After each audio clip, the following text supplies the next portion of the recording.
ये नए भारत की चमक है। वैश्विक मंच पर पावरफुल कूटनीति की धमक है।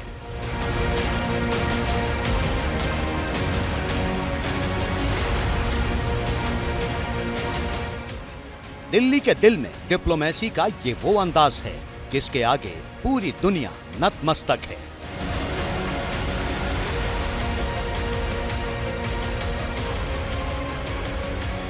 G20 समिट के पहले दिन सामने आई हर एक तस्वीर के अपने मायने हैं।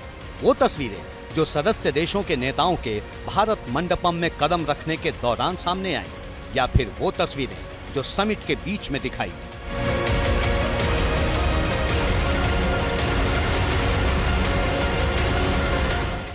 वैसे तो भारत के नजरिए से हर एक तस्वीर बेहद खास है, लेकिन G20 को विस्तार देने वाली इस तस्वीर ने साफ तौर पर भारत को ग्लोबल साउथ के नए लीडर के तौर पर स्थापित कर दिया है।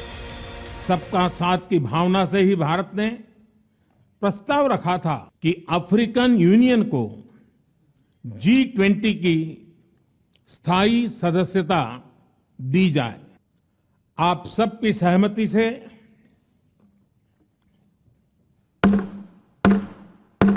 मैं अफ्रीकन यूनियन के अध्यक्ष को G20 के स्थायी सदस्य के रूप में अपना स्थान ग्रहण करने के लिए आमंत्रित करता हूं।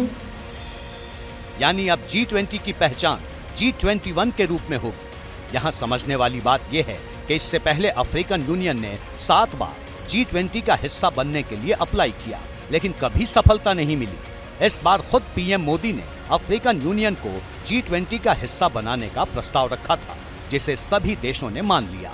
खास बात यह रही कि भारत की डिप्लोमेसी के आगे चीन को भी झुकना पड़ा। इसमें कोई शक नहीं है कि भारत की डिप्लोमेटिक पोजीशनिंग इस G20 समिट के बाद बहुत बहुत ऊपर जाएगी, और ऑलरेडी देख रहे हैं हम। उससे आप इस बात से अंदाजा लगाइए कि भारत ने अभी तक जो भी बातें बोली G20 समिट को लेकर, एजेंडा को सेट करने की जो बातें कही, वो सारी फुलफिल करी है अब तक की। चाहे वो अफ्रीकन यूनियन हो, वो अपने आप में एक छोटी बात नहीं है, बहुत बड़ी बात है कि अफ्रीकन यूनियन जिसने 7 बारी कोशिश करी कि उसे G20 में सम्मिलित किया जाए, 8वीं बारी जाके वो अब G20 का हिस्सा बनेगा। ये पावरफुल कूटनीति का ही असर है कि G20 के घोषणा पत्र में जियोपॉलिटिकल विषय के शामिल होने के बाद भी भारत सर्वसम्मति बनाने में कामयाब रहा। जबकि बैठक से पहले तक रूस और चीन ने जियोपॉलिटिकल विषय को शामिल करने का विरोध किया था। 37 पेज के घोषणा पत्र में 4 बार यूक्रेन का जिक्र किया गया है। नई Delhi G20 leader summit declaration पर सहमति बनी है। मेरा प्रस्ताव है कि इस लीडर्स डिक्लेरेशन को भी एडॉप्ट किया जाए। मैं इस डिक्लेरेशन को एडॉप्ट करने की घोषणा करता हूं। They dwelt on the ongoing war in Ukraine and the impact it has had, especially on developing and least developing nations still recovering from the pandemic and economic disruption.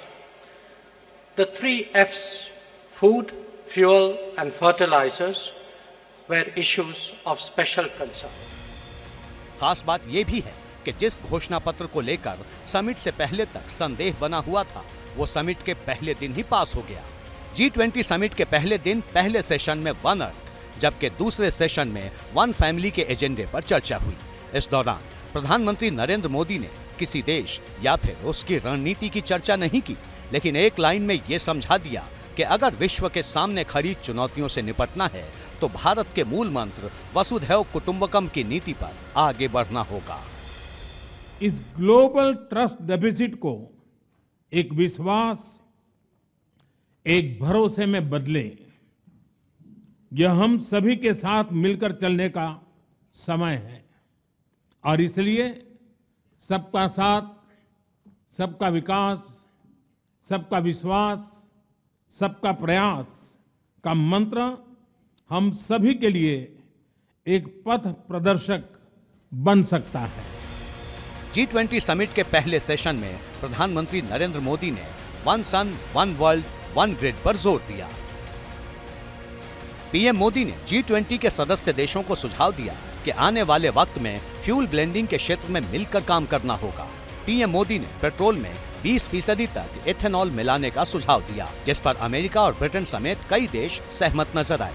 इसके अलावा carbon credit की जगह green credit का मूल मंत्र दिया। कुल मिलाकर कहें तो समिट के जरिए पीएम मोदी ने साफ संदेश दिया है कि भारत अब ग्लोबल साउथ का नेतृत्व करने के लिए तैयार है।